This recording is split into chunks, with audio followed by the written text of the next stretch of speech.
Hey, welcome back to another video. We spent 6 years living in a 13-foot trailer, 5 of those years on the road, and now we're living in our off-grid home that we built with our very own hands. Subscribe if you haven't already, and leave a comment to let us know what you'd like to see next. This is our final winter video of this season. Winter's very healing for us. We cave ourselves in, slumbering and staying warm through the cold months. Ever since we moved into this camp, we've allowed winter to be the season that we slow down. In our lives in the city, we hardly noticed the change in seasons, and frankly, we didn't have time or the ability to slow down, having to outpace the cost of our expenses. Living in this camp off-grid didn't require nearly as much money, but it took significantly more effort to simply exist, to collect and store water, stay warm, stay cool, keep food without a fridge or freezer, find places to park, move locations every 14 days, and managing our online jobs with extremely limited solar power and internet. So we learned to use winter as a reprieve, similar to nature, falling into a more natural pattern like the bugs and wild animals. We've designed our lives in our off-grid home to be the same way, our quiet time of peace to regroup after a busy year. Good girl, Pilot. Camper, come here. Come on, buddy. Let's get a treat. Give me a treat. Good boy, Cam.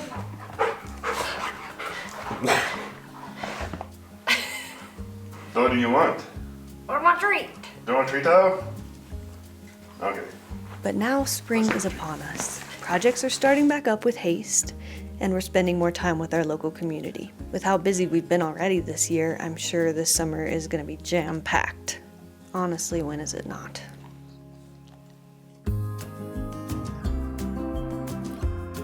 It's good, it's good. So Dylan and Casey are here. They have not been here since we got the roof on. Yeah. We just realized. And it snowed, so cool. that's kind of neat. It's like glowing at night. Yeah. Oh my God, that's exciting. Okay, so I decided I have to film because I just found that out.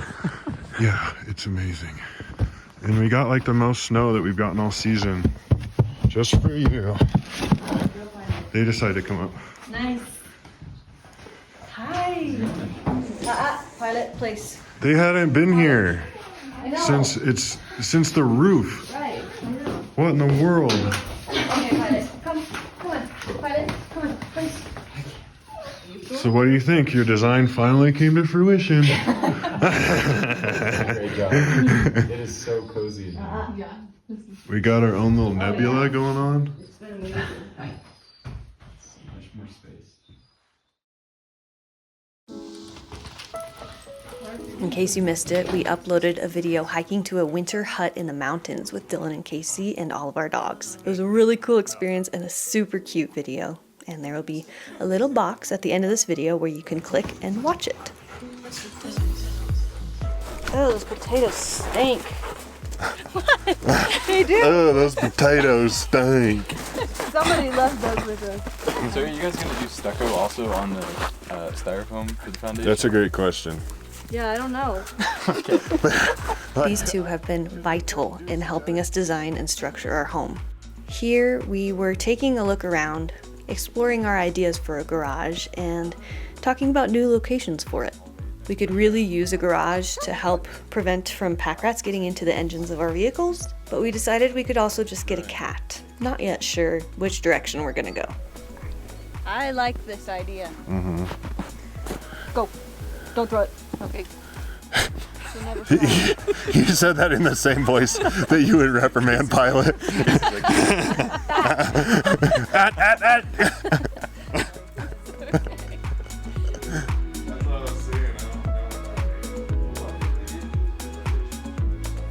We are still getting used to being able to cook and host people indoors. It feels so important to have face-to-face connections, not just text conversations through screens. I get kind of rusty in this department after a long winter, so it's been nice to warm back up to all these people who mean so much to us. Them are cookies, James. Cookies. Cheers. You don't want cookies for... I don't want to miss anything. You're a grown boy, you can have cookies They've for... had a lot of cookies before dinner. That's what you want.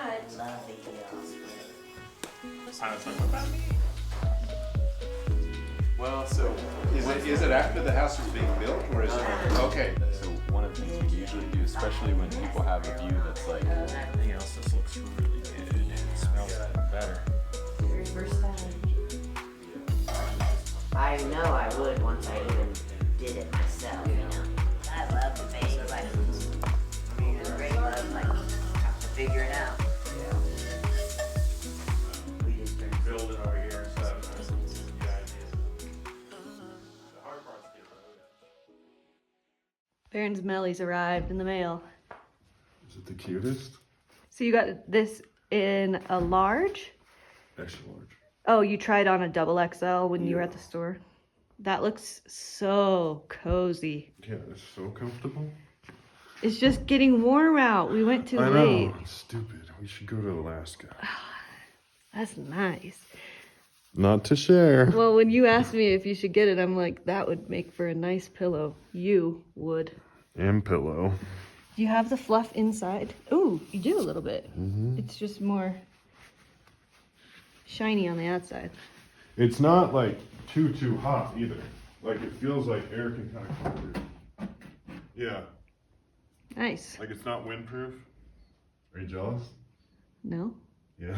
No, mine looked stupid on me. I didn't really like it a whole lot. I wasn't convinced it was for me. I wouldn't have gotten it if it wasn't dark green. I love dark green. Yeah, I think it's nice. I don't need that. I got too many clothes. That is a snuggly jacket. Yeah, I like this a lot. I will not be taking it off. You're not gonna try on the other one? Well, I know it's fine.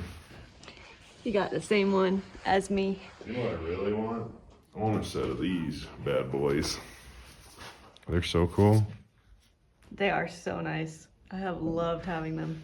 I think in the windy months it'll be amazing to have. Dang, what a Luke. I am ready for Winter. not this month.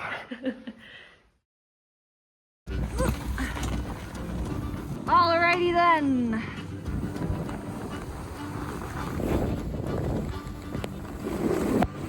Yeah, bud. We went riding with Dan. He and I went to grade school together. He was a couple grades below me, and I played soccer with his sister my entire childhood into teenage years. Dan now lives in Wyoming, but was down in Colorado, so he stopped by for a visit.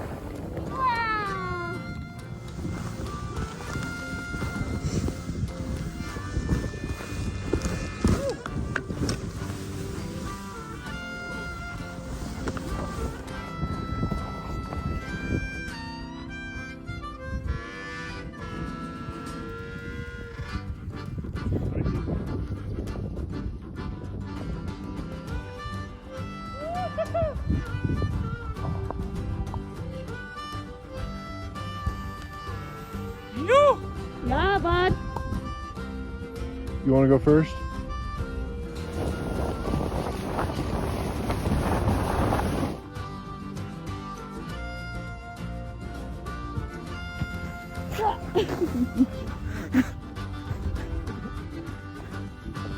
Yeah.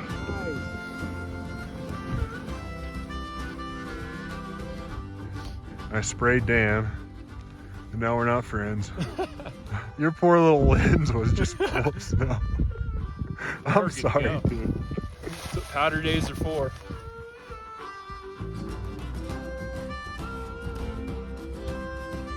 This is antelope and elk steaks that Dan gave us. With some cheese and crackers.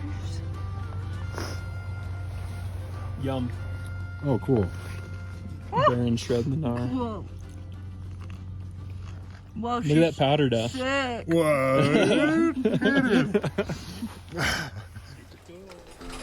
What?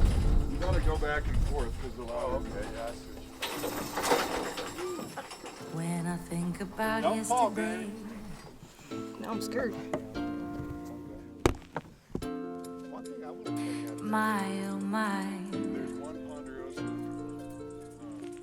my oh my, a kiss and so I did. Because the big one shed early.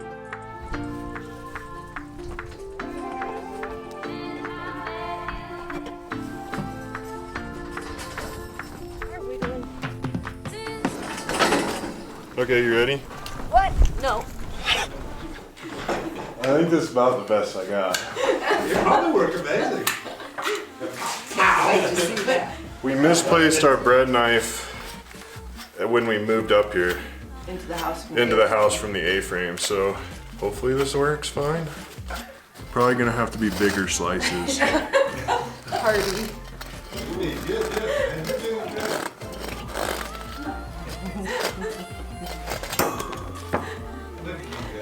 I'm thinking delicate thoughts.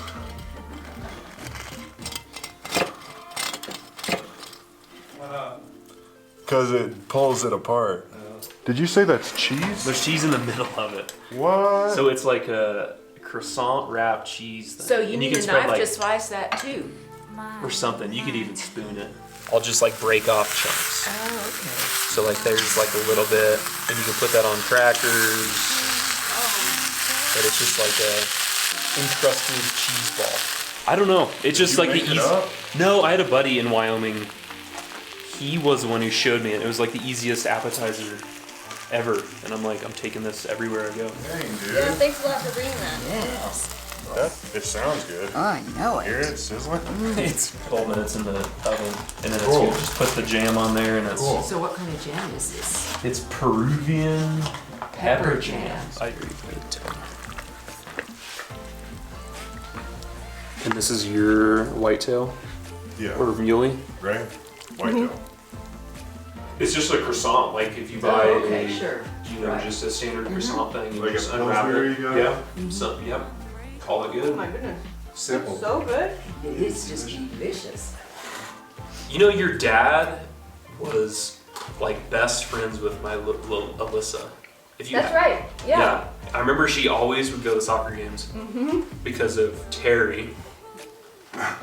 And they were like best friends. I went from 3 through 8. Third through, or to, 3rd through 8. Public before and after.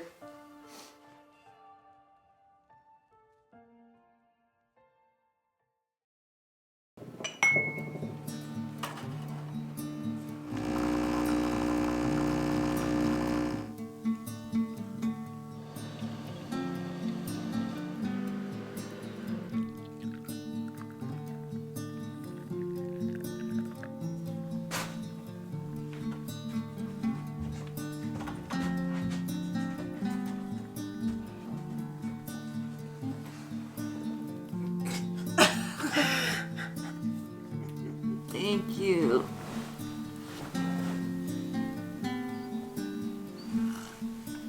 Wow. Thank you. Best day ever. Best morning ever of my whole life. Okay, pilot. Come on.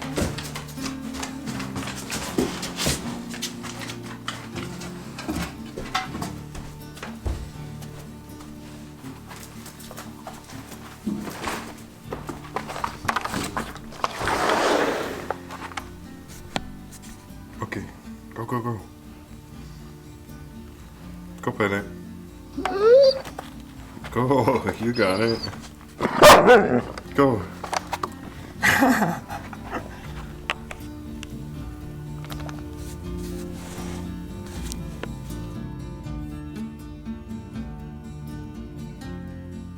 Okay, here's a little bit of story time.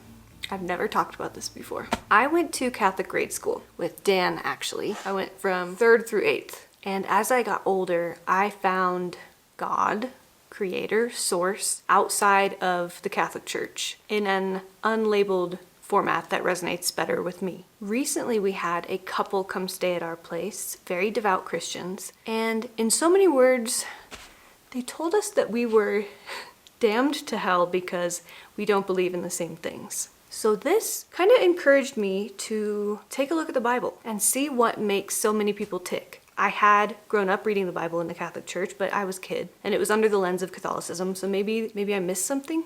James and Doreen come from a very conservative, strict Mennonite background. They weren't allowed to dance. They weren't allowed to listen to music unless it was church music, and relatively no consumption of media outside of the Bible. James pretty much has the Bible memorized. He even studies it in different languages. They left the church about 3 years ago, right exactly as we were meeting them, and they still have a really strong relationship with God and with the Bible. We talk about God, spirituality, life, and death all the time, more than anyone ever in my whole life. I told James about this couple who came over and told him about my interest in exploring the Bible as an adult. And for his birthday, he bought me a Bible. Doreen had been recommending this version of the Bible to me for a long time. It's the Bible in contemporary language, so it's a bit more digestible. I wanted to read this book as an adult because a large percentage of our population uses it as a handbook of sorts. It doesn't resonate with me in that way, but I want to try to understand the people around me who see things differently than I do, especially this year. This year is so polarizing and so divisive, and I can't keep doing this. We don't talk about how we feel, and we don't talk about what we think because we're afraid to question the mainstream narrative. We're afraid to offend people. If I am offended or triggered, for the most part, that's on me. That is something that I need to address within myself. If you can't tell me how you feel because you're afraid of triggering my own insecurities, that's not okay. I don't want that. I don't want that.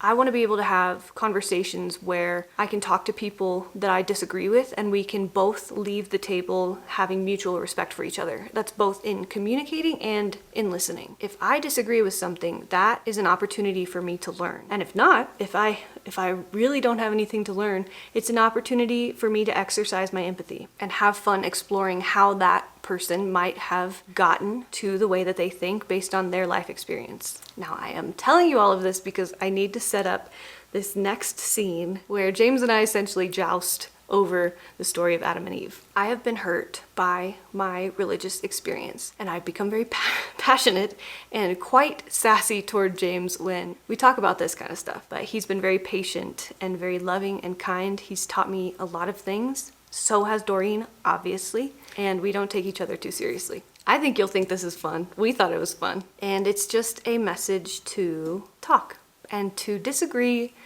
with love. I don't want to read this and pick it all apart. That's not my intention. No, it's fine. But that's what naturally happens. But here's the thing though, Elsa, listen. Listen, that's what it's supposed to do. Because really, I think the Bible's designed to make us really question our belief systems. What is truth? There is so much in the Bible that even contradicts itself. Just about everything did. So this was all written by Moses. Uh-huh. And Adam lived to be 930 years old. Mm-hmm. And then there was one day where God was like, we're not doing that anymore. You've only got till 120. Mm-hmm. Okay. Noted.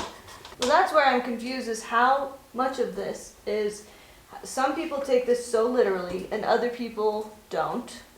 But how do you get to pick and choose which parts of it you take literally? I take it both. I take it both literally and metaphorically. But I'm very interested in hearing what What it rubbed was you the that- wrong way this yeah. morning? Read it. I want to hear you hear Well, it. just say what Look, you said to me earlier. I took a lot of notes Yeah. on just the Adam and Eve story. Mhm. What did I say to you earlier? You were fired up. Yeah, I can tell that when you said I came from your damn lung. He's like, As he slept, he removed one of his ribs and replaced it with flesh. God then used the rib that he had taken from the man to make woman. So it's a rib. Okay, but listen to this, girl. You know what rib means? What? Curved. Curved? Curved. In Like what? the- Latin or what? In Hebrew, that means curved. like the root of the word. The word itself means curved.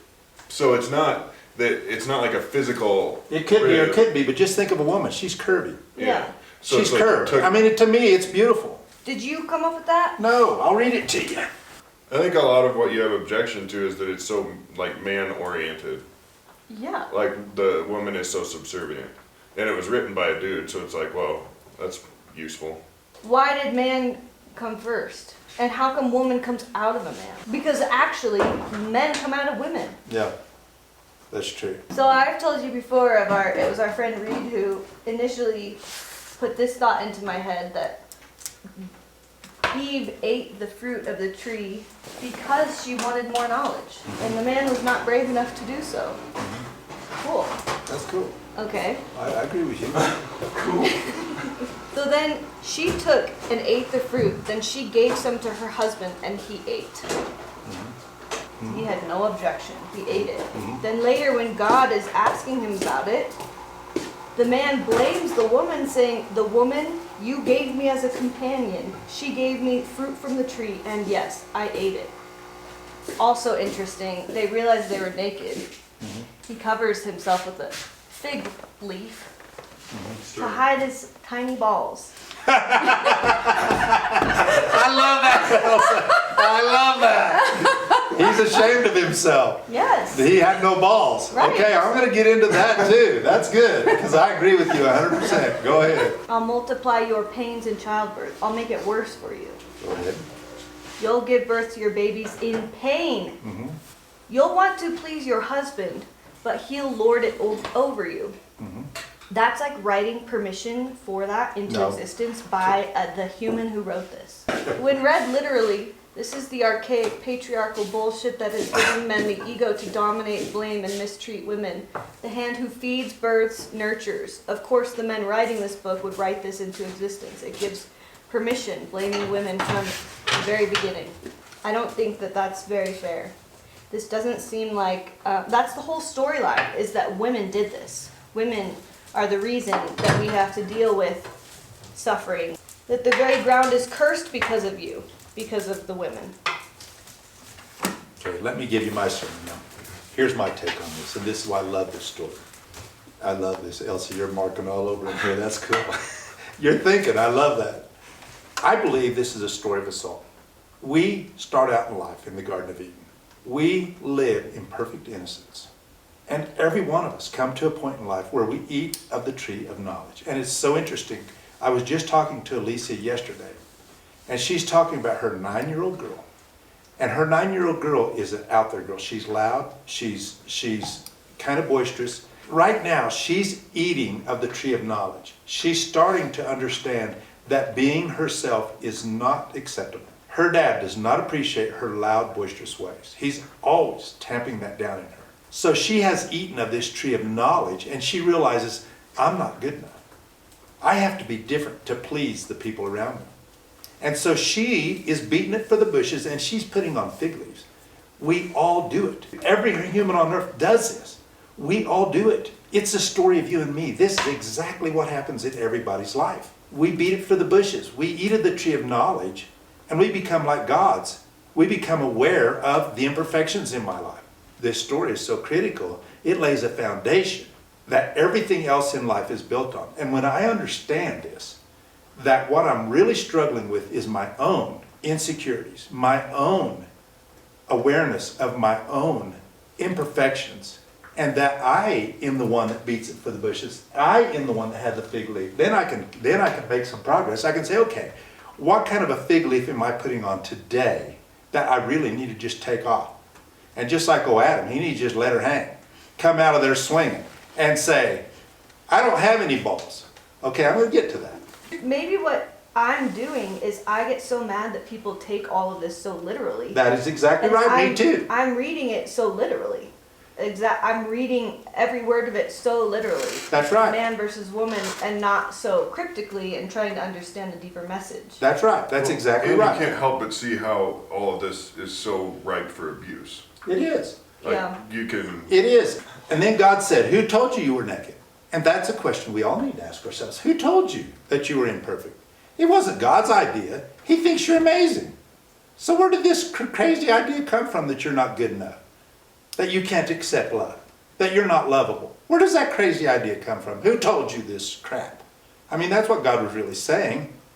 Then God first called to man. Okay, now here, this is a very interesting point. And the man said, the woman you gave me as a companion, she gave me the fruit of the tree, and I ate it. He was not blaming the woman, he was blaming God. He was blaming. Because God gave him a He says it's your fault. Oh, because it's your you fault. gave me a companion. He says it's your fault This is what God was saying. He told God. Adam told God, he says, it's your fault. So what the heck? Give me a better one. He blamed. I got, what, 12 more ribs? He blamed God. Okay, I want you to note this. Let's go on.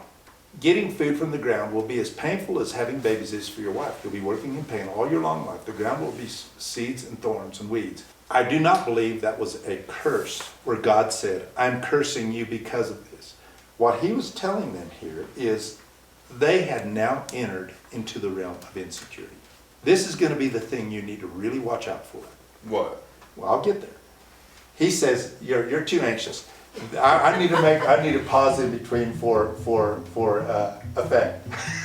No, you need to get to the point. I'm going to get to the point. But you got to build people's anticipation? Yeah. Well, it's built, come on. But the thing is, what really... Don't be so long-winded. Okay, so there's that. I hope you thought that was fun and interesting, and maybe you took a little something from my little message. Like I said at the beginning of the video, spring projects have sprung. We have been filming like crazy, and I have a backlog of 3 or 4 separate videos. We're gonna try to be a bit more consistent, stick with our Monday evening schedule, so make sure that you're tuning in. Set your reminders so that you never miss a video. And if you're ever bored or need something to do, turn on our homestead playlist where you can see this entire house being built. There's a lot of work that goes into these YouTube videos, and I love making them for you. Okay, we will see you in the next video.